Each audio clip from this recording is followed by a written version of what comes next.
الحمد لله يا رب العالمين الحمد لله يا رب العالمين السلام عليكم ورحمة الله وبركاته أبال ما كان مالكي لستيكر et les jeunes donc sur le plateau sur le nouveau plateau ni Allah sona machallah akila san kalo flana tle folo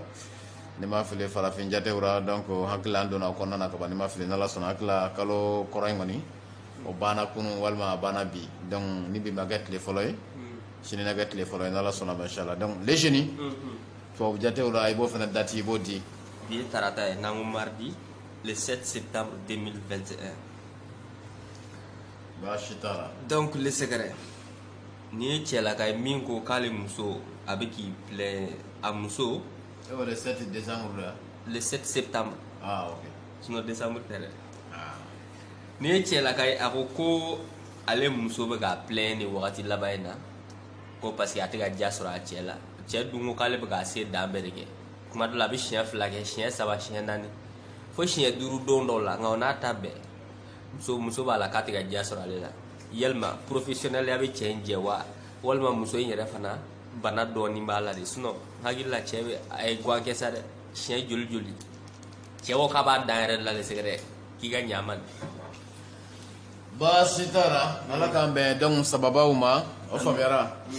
yani nga ka question jaabi mais profiter ka kunnafoni dɔ di fanu bɛɛ lajɛlen ma donc diɲɛ kɔnɔ o kɔrɔ k'a fɔ fura suguya saba bɛ yen nɔ n ye mun bɔ nin waati in na o bɛ sɔrɔ n tɛgɛ kɔnɔna na ni ala sɔnna mashallah donc a fɔlɔ o ye safinɛ dɔ de ye safinɛ mun n'a ka baara kɛtaw ka ca kosɛbɛ n tɛna se ka n da don a bɛɛ la k'a bɛɛ walawala nka muso min kɔni bɛ yen k'a fɔ e bɛ to ka dimi i cɛ kɔrɔ i yɛrɛ ma ten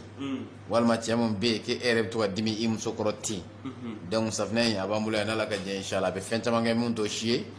nka ni ala sɔnna ma inshallah a bɛ sɔrɔ an bolo yan n'i ye weleliw kɛ a kibaruyaw ye mun ye donc na f'i ye awɔ sumaya fura fɛnɛ n'ala sɔnna an ye a ɲɛnamaba sɔrɔ n'a y'a d'i ma sumaya a ka ca ala fɛ a b'a kari ni ala sɔnna ma inshallah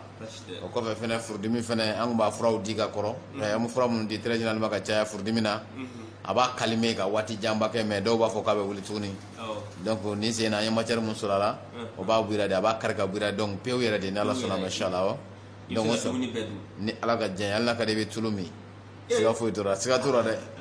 ni ala sɔnna ma inshallah donc a saba bɛɛ disponible don ni ala sɔnna donc ni mɔgɔ mun ye a daw gosi a ta kanw ye mun ye o bɛ f'i ye ni ala ka jɛn ye a b'i sɔrɔ f'i sigiyɔrɔ n'o de ka di ye n'o man di i fɛnɛ n'i b'a fɛ k'a ɲɛ n'i ye weleli kɛ a bɛɛ ɲɛna f'i ye ni ala ka jɛn inshallah donc les jeunes hakili la ɲininkalikɛla donc k'a ye ɲininkali dɔ b'a fɔ ko ninnu ye furafeerelaw de koyi c'est vrai i ye tiɲɛ fɔ anw ye informateur de ye c'est à dire ka kunnafoni di mais kuma dɔw la k'an ka produit fɛnɛ ko fɔ aw ye i tɛ diyagoya ka san dɛ a bɛ diya i yɛrɛ de i b'a san n'ala ka jɛn ye inshallah donc ko ɲininkalikɛla ye ɲininkali donc k'a y'o kɛ ko nin y'a ka nin ye cɛlaka de ye cɛlaka mun n'a y'a sɔrɔ ale ni a muso kɔni bɛ ka mankanw caya fanfɛla la sisan donc ko n'a ye rapport kɛ n'a ka furumuso ye cogo o cogo ko muso b'a fɔ k'ale ma damu sɔrɔ c'est à dire muso mago bɛ satisfaction mun na k'a t'o sɔrɔ siɲɛ 3 ka taa fo siɲɛ 5 yɛrɛ bɛɛra don kelen su kelen kɔnɔna na k'a b'o bɛɛ kɛ mais muso k'a ko k'a damu k'a t'a sɔrɔ dɛ donc ko muso ka damu ye mun damu de don walima a ko bɛ cogo di parce que ale sera dan de la quoi donc ko an ka kuma o kan walima ale de tɛ forme na wa walima muso ka lahalayaw ye donc jumɛn ye ayiwa basitara ala ka bɛn sababu ma n y'o fɔ yan n'an ko muso toujours an kɛ b'an ka génération musow de ma donc ni kuma fɛnɛ yɔrɔ mun jɛngɛna an bolo an ka jamanaw ye ladamu jamanaw de don donc an b'o yafa fɛnɛ ɲini lamɛnnikɛla bɛɛ lajɛlen fɛ n'ala ka jɛ inshallah donc n'i y'a ye musolaka min b'a plaigner siɲɛ caman n kɔfɛ ka tila k'a fɔ k'a ma satisfait c'est à dire k'a mago bɛ diya mun na k'a m'o sɔrɔ cɛ la walima satisfaction mun na a m'o sɔrɔ donc cɛ la f'a bɛ to k'a réclamer fo cɛ bɛ siɲɛ camanba kɛ siɲɛ caman yɛrɛ tɛ dalilu ye fɔlɔ awɔ k'a fɔ ne ye siɲɛ 5 ou bien siɲɛ 3 siɲɛ 4 kɛ rapport la o tɛ dalilu ye quoi rapport dulonlen bɛ pied dɔw de la n'olu bɛɛ sera ka ɲɛnabɔ hali siɲɛ 1 kɔnɔna na muso bɛ nimisi wasa sɔrɔ a ka cɛ la donc rapport dulonlen bɛ pied minnu na ni o pieds ma se ka ɲɛnabɔ hali siɲɛ 10 kɔnɔna na donc muso tɛ nimisi wasa sɔrɔ a ka cɛ la donc siɲɛ caya tɛ référence ye rapport la siɲɛ yɛrɛ fɛnɛ dɔgɔya tɛ référence ye rapport la nka rapport dulonlen bɛ pied dɔw de la c'est à dire rapport sigilen bɛ sen dɔw de ka musolakaw fanfɛla la ni cɛ ye olu bɛɛ labato walima olu bɛɛ sera ka sɔrɔ donc cɛ fan fɛ hali n'a kɛra siɲɛ kelen pewu de ye muso mago bɛ satisfaction mun na donc a b'o sɔrɔ a ka cɛ fanfɛla la donc ni cɛ y'o fɔngɔ ɲɔgɔnya kuma bɛ caya i b'a fɔ k'e ni siɲɛ hakɛ kɛ hali ni siɲɛ camanba de kɛ donc kuma tɛ bɔ i nɔfɛ cɛko kɔnɔna na quoi i y'a faamuya donc ni muso da cayara tan i b'a sɔrɔ a mago bɛ application dɔw de la c'est à dire a mago bɛ ko dɔw de la cɛya kɔnɔna na cɛnimusoya kɔnɔna na minnu kan ka kɛ an bɛna n da don olu de la k'olu walawala n'Ala sɔnna inchallah n b'a fɔ n ka balimakɛ bɛɛ lajɛlen k'i donc i tulo ma da a fɛ n'Ala sɔnna ma inchallah muso ka ɲinifɛn fɔlɔ rapport kɔnɔna na n'i y'a jateminɛ a bɛ taa fo ɲinifɛn 4 na cɛ fan fɛ o ɲinifɛn 4 n'i sera k'o bɛɛ dafa rapport kɔnɔna na siɲɛ 1 kɔnɔna na muso b'a ka satisfaction sɔrɔ c'est à dire hali ni dɔgɔkun kelen kɛ n'i ma s'a ma bilen a tɛ fɛn tiɲɛ quoi donc hali n'i ye tile 15 kɛ n'i ma s'a ma a tɛ fɛn tiɲɛ mais an m'a fɔ i k'o kɛ n'i bɛ to ka s'a ma fɛnɛ o cogoya in fɛnɛ na o b'a tɔ ja ka taa fɛ quoi n'i bi muso ka diyaɲɛ ko d'a ma mun y'a ka sahali ye a nin na n'i b'o di muso fɛnɛ jarabili e la ka taa fɛ walima k'i kanu ka taa fɛ walima ka keleyara ka taa fɛ o bɛ kɛ wajibi ye muso ma parce que a nin o bɛ ka saha côté mun fɛ o tigi kanuni a fɛ o bɛ kɛ wajibi de wa o tigi keleya fɛnɛ a tigi fɛ o bɛ kɛ wajibi ye donc n'i y'o fɔngɔ ɲɔgɔnya i hakili bɛ bonya min na walima i hakili bɛ kanu mun na pour que k'o da e kan o fɛnɛ bɛ gɛlɛya de donc o de kama o degun bɛ an ka dugu kɔnɔna na bi n'Ala ka diɲɛ inchallah donc muso ka ɲinifɛn rapport la waati min na ni muso n'a karila ɲɔgɔn na i y'a faamuya ɲinifɛn ye naani de ye a bɛ ɲini cɛlakaw kelen kelen bɛɛ fɛ i k'i hakili to olu la n'i t'a dɔn i k'a dɔn n'i b'a dɔn fɛnɛ i ka dɔ fara a kan i k'olu dafa rapport kɔnɔna na a ka ca Ala fɛ ni ɲɔgɔnna degun tɛna siɲɛ caman ko kuma yɛrɛ tɛ fɔ i ye bilen yɛrɛ n'Ala sɔnna a ma inchallah a fɔlɔ muso bɛ fɛn fɔlɔ mun ɲini rapport kɔnɔna na k'i to en action o ye cɛya jali de ye a ka sɔrɔ cɛya yɛrɛ jalen don k'a ja kaki donc i b'a fɔ ko assez i y'a faamuya voilà assez hakili la o dɔnnen bɛ o pɔnti de ye k'a ja kaki donc i b'a fɔ assez parce que ni cɛya jalen tɛ cɛya yafa bɔrɛ kelen cɛya bɛ taa ni ka se mun kɛ musoya ra yafa bɔrɛ kelen k'a sɔrɔ a ka maga muso mago bɛ mun na a t'o sɔrɔ a la parce que taa ni ka segin in fɛnɛ ye baara dɔ de ɲinini jali de bɛ baara dɔ de kɛ pour que muso bɛ se ka sahali sɔrɔ donc a ni kɔnɔna na cogoya min na n'a jalen tɛ fa magalen don muso tɛ se ka o sɔrɔ a la i y'a faamuya donc a ka ɲini fɛn fɔlɔ ye ni cɛya wulila donc a ka ja kaki i n'a fɔ donc assez o de kama muso b'a fɔ k'ale cɛ ka cɛya in k'a bɛ i n'a fɔ nugubakun i y'a faamuya dɔw b'o fɔ donc parce que jali o de b'a concerner o yɔrɔ la n'Ala ka diɲɛ ye donc i y'a faamuya o ye fɔlɔ ye donc filanan o ye force de ye fanga n'i b'a rapport kɛ n'i ka partenaire ye mun ye i ka furumuso ye kana ɲinɛ fanga kɔ dɛ i bɛ fanga utiliser parce que fanga ni cɛya jalen don fanga in de b'a to a bɛ se k'a ka baara kɛ kosɛbɛ pour que muso yɛrɛ mago bɛ yɔrɔ minnu na cɛya ka se yɔrɔ minnu na fanga de b'a to a bɛ se o yɔrɔ ninnu na donc muso yɛrɛ mago b'a la cɛya ka grattage mun kɛ ale ka sahali yɔrɔw la cɛya bɛ se k'olu kɛ donc ni cɛ ka force de c'est à dire fanga quoi e y'a faamuya wa ka force i k'i hakili to o la n'a sɔrɔ cɛya jalen don n'i b'a rapport la n'i ka partenaire ye i bɛ force fana donc i b'o utiliser musolakaw mago b'o la donc très généralement kosɛbɛ ka caya o ye filanan ye donc sabanan a mago bɛ sɔrɔ jumɛn na o ye durée de temps ye c'est à dire rapport janya i kana rapport kɛ dɔrɔn garaba i n'a fɔ ba janbɛ fali kan ka sin ka taa kun cɛ ten ka kɛ sokamboli ye quoi e y'a faamuya wa ka dɔɔnin boli dɔrɔn ka sin ka kun cɛ ten ka sin ka bila kɛ a t'o fɛ donc miniti i k'a jate minɛ i ka rapport janya professionnellement k'a janya dɔɔnin kɔni kɛra cogo cogo i ka rapport ka se ka donc janya dɔɔnin e y'a faamuya voilà donc o ye muso b'o fɛnɛ fɛ o de kama u b'a fɔ k'ale cɛ tɛ mɛn k'ale tɛmɛ 2 minutes 3 minutes kan k'ale ma foyi faamuya k'a yɛlɛla dɔrɔn donc a jiginna yafa bɔrɛ kelen donc o kɔrɔ de k'a fɔ a ka kuma laɲini ye mun ye k'i ka mɛn dɔɔnin donc rapport kɔnɔna na muso fɛnɛ ka kanu fɛn ye c'est à dire temps i k'o janya donc dɔɔnin o ye sabanan ye donc naaninan o bɛ jate position de ye voilà position dumanw c'est à dire e yɛrɛ ka position jateminɛ k'u kalan position minnu bɛ yen n'o b'a to i ka partenaire i bɛ fɛrɛ a ma c'est à dire n'a b'a rapport la position minnu b'a to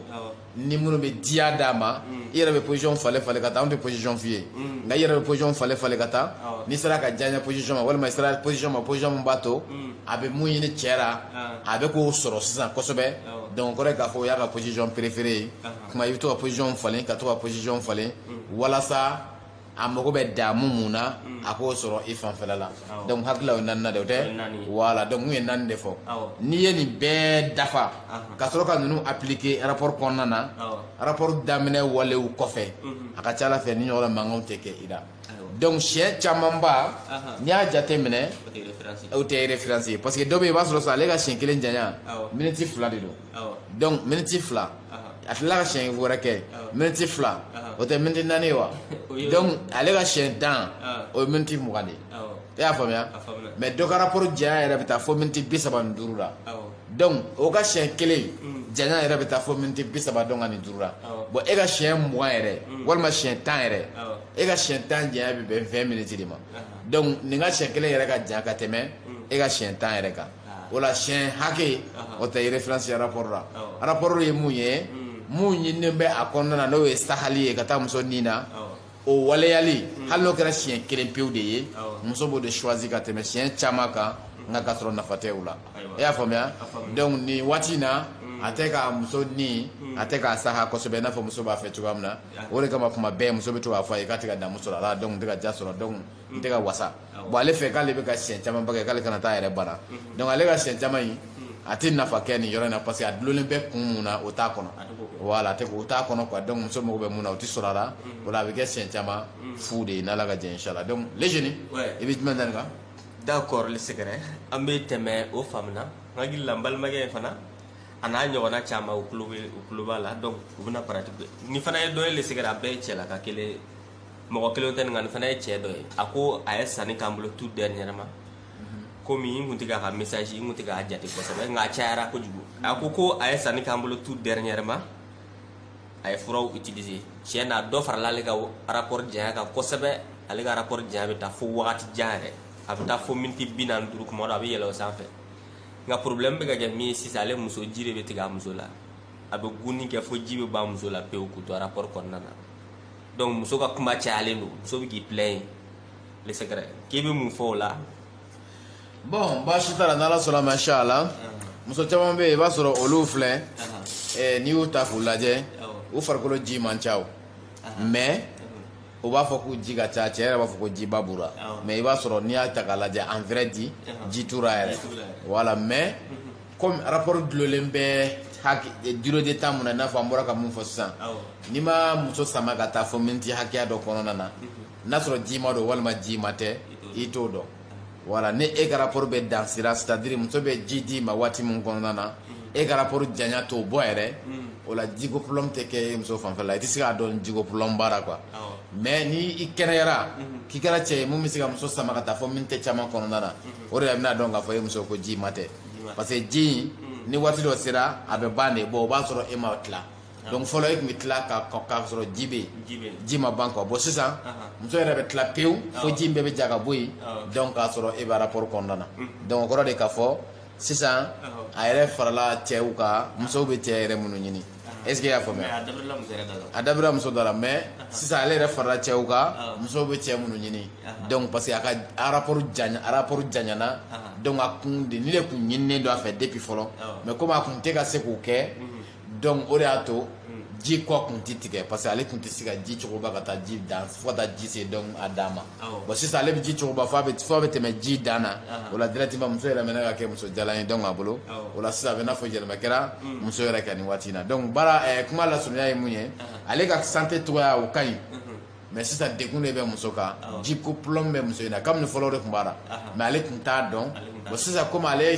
kɛnɛyara bon sisan ale y'a dɔn sisan k'a fɔ jiko problème bɛ donc a muso la donc ka kuma lasurunya dekun t'ale fanfɛla la mais dekun de bɛ muso fanfɛla la donc jiko problème de bɛ muso fanfɛla la o la o b'a essayer k'o fana de solutionner comme ale sanni k'an bolo ale taara n'a ko k'a bɛ muso ta fana san bolo basi a b'a contacter donc an ka ɲɔgɔn sɔrɔ cogoya min na an b'o fana ɲɛfɔ a ye n'Ala sɔnna ma inchallah n'a da ma to a la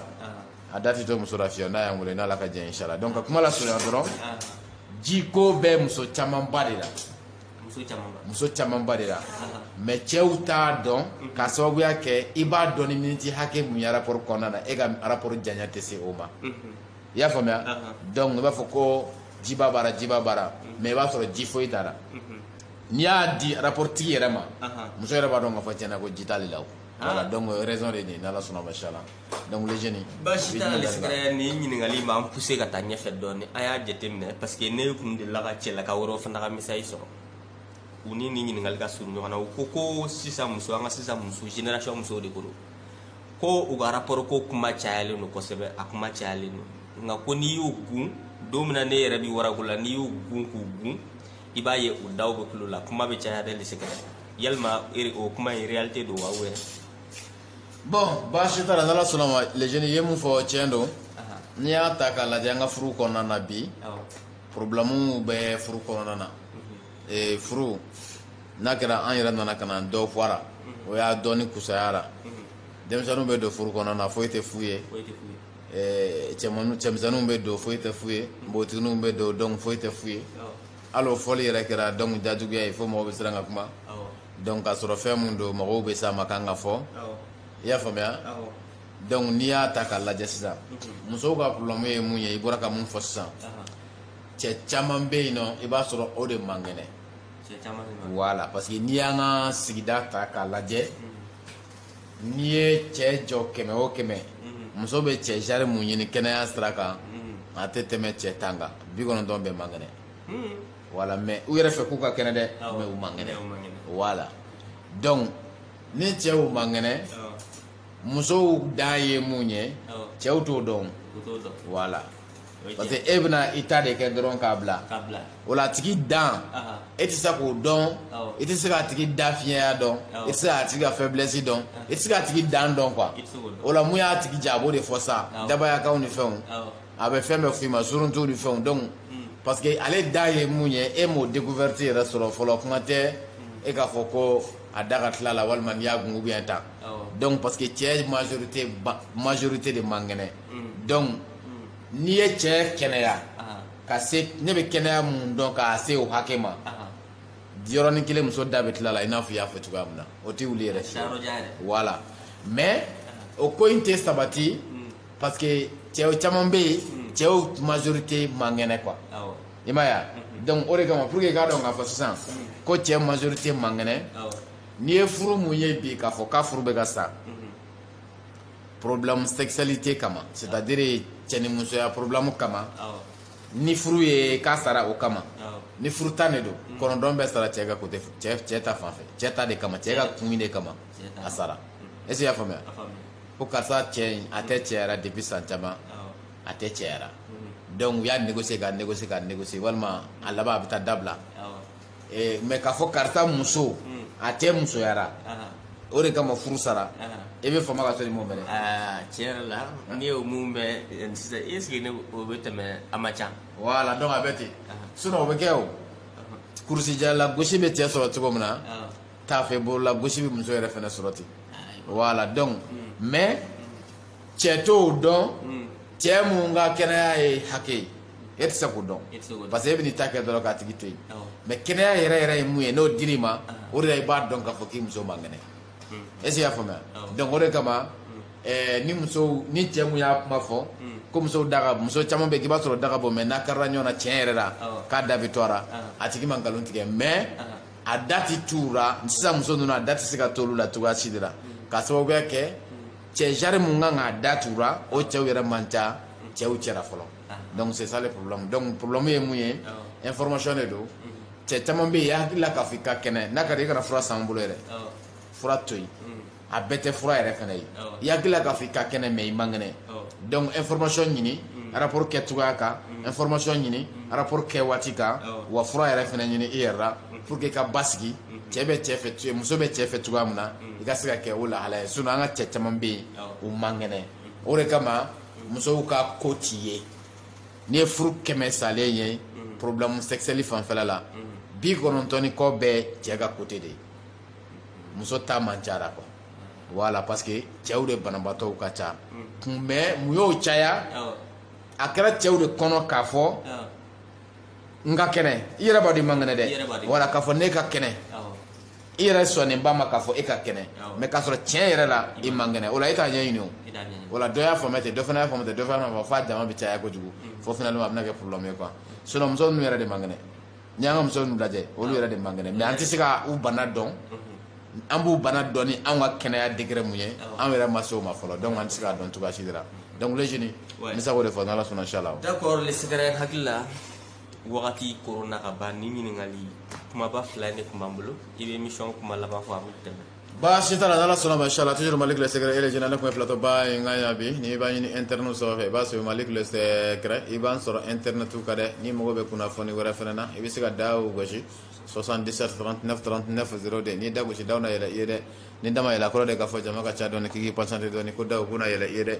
groupe fɛnɛ b'an bolo an ka groupe a bɛ marcher su ani tile donc vidéo b'a kan audio b'a kan image b'a kan leçon secret fɛnɛ b'a kan mun tɛ fɔ YouTube yɛrɛ sanfɛ